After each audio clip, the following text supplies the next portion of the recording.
Bismillahirrahmanirrahim. Assalamualaikum warahmatullahi wabarakatuh. Bapak-bapak, ibu-ibu, mas-mas, mbak-mbak, adik-adik sekalian yang dirahmati Allah, kembali di IIP Channel bersama saya Iip Wijayanto. Kali ini kita akan membahas tentang topik berkhalwat dengan sopir non mahram, ya. Jadi penggunaan moda transportasi mobil itu adalah salah satu alat transportasi yang paling populer, ya. Tetapi di dalam perkembangannya, seperti yang banyak kita baca di pemberitaan, ya, bahwa mobil ini juga tidak hanya berfungsi sebagai alat transportasi, juga berkembang menjadi tempat orang berzinah, ya.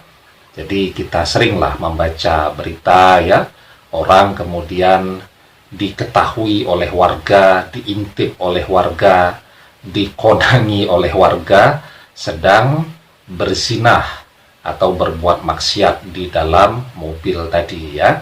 Nah, maka memang ini harus dibahas, ya, karena ini persoalan penting agar jangan sampai penggunaan moda transportasi yang baik, ya, yang sebenarnya niatnya lurus dan luhur, ya, tetapi dalam perkembangannya justru disalahgunakan.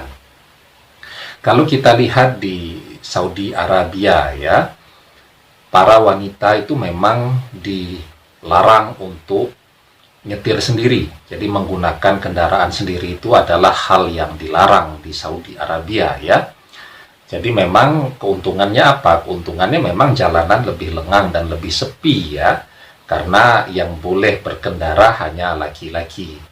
Nah, sehingga kemudian di sana orang kalau mau keluar rumah, bagi para muslimah itu harus menggunakan supir pribadi, baik itu anggota keluarganya. Kalau kemudian anggota keluarganya tidak ada yang bisa menemani, ya, atau tidak ada yang bisa nyetir, maka menggunakan supir pribadi, tetapi tetap harus didampingi oleh mahramnya. Saya sebenarnya dengan pandangan atau regulasi yang demikian kurang sepakat, ya, karena menurut saya ini lebih ribet implementasinya. Ya, kalau kemudian ada anggota keluarga lain yang bisa menyertai, kalau tidak ada ya terpaksa berkhalwat juga kan dengan supir pribadi, ya. Kalau menurut saya sih memang wanita untuk solusinya menghindari agar jangan sampai terjadi khalwat, ya, dengan supir pribadinya tadi, itu bisa memilih beberapa opsi. Opsi yang pertama misal mencari supir pribadi yang sama-sama wanita. Ya, kan sekarang banyak juga itu, ya, para wanita yang menekuni profesi sebagai supir pribadi, ya. Kemudian yang kedua, atau wanita tadi memang belajar nyetir sendiri, ya, dengan nyetir sendiri kemanapun, apalagi dengan teknologi mobil yang semakin canggih, ya. Mobil matic itu kan mengendarainya mudah sekali, sehingga saya pikir itu jauh lebih membuat seorang wanita terjaga daripada menggunakan supir pribadi tadi, ya. Nah, kenapa demikian? Karena memang laki-laki diingatkan oleh Rasulullah SAW untuk betul-betul berhati-hati terhadap fitnah wanita, ya. Di dalam sebuah hadis Rasulullah SAW bersabda, "Ma taraktu ba'di fitnatan adarra 'alar rijali minan nisa." Tidaklah aku tinggalkan kalian setelahku fitnah yang lebih berbahaya bagi laki-laki, yaitu fitnah godaan wanita, ya.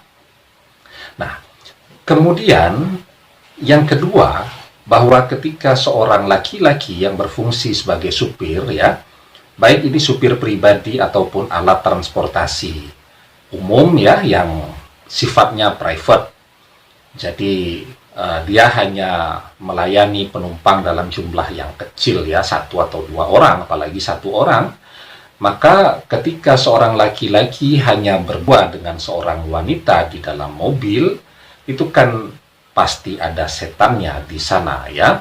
Seperti yang dijelaskan di dalam sebuah hadis ya. Ala la yakhluwanna rajulun bimra'atin illa kana salisahuma syaitan. Ingatlah bahwa tidaklah seorang laki-laki itu berkhulwat dengan seorang wanita kecuali yang ketiganya adalah setan. Ya, pasti akan ada unsur godaannya di sana ya. Nah, kalau kemudian memang terpaksa betul harus menggunakan supir pribadi tadi, maka dalam Islam diatur bahwa wajiblah bagi seorang wanita tadi didampingi dengan mahramnya ya. Rasulullah Shallallahu Alaihi Wasallam bersabda, la yakhluwatna rajulun bimra'atin illa wa ma'akhadhu mahram. Janganlah seorang laki-laki berkhulwat dengan seorang wanita kecuali ada mahram bersama wanita tersebut. Jadi yang dimaksudkan mahram di sini ya tentu bukan anak yang belum akil baligh ya, karena anak yang belum akil baligh ya bisa ngapain? Ketika terjadi kemaksiatan, dia juga tidak ngerti itu maksiat atau tidak. Ini yang perlu diperhatikan dalam penggunaan transportasi ya, seperti halnya taksi misal begitu ya, atau juga menggunakan supir pribadi.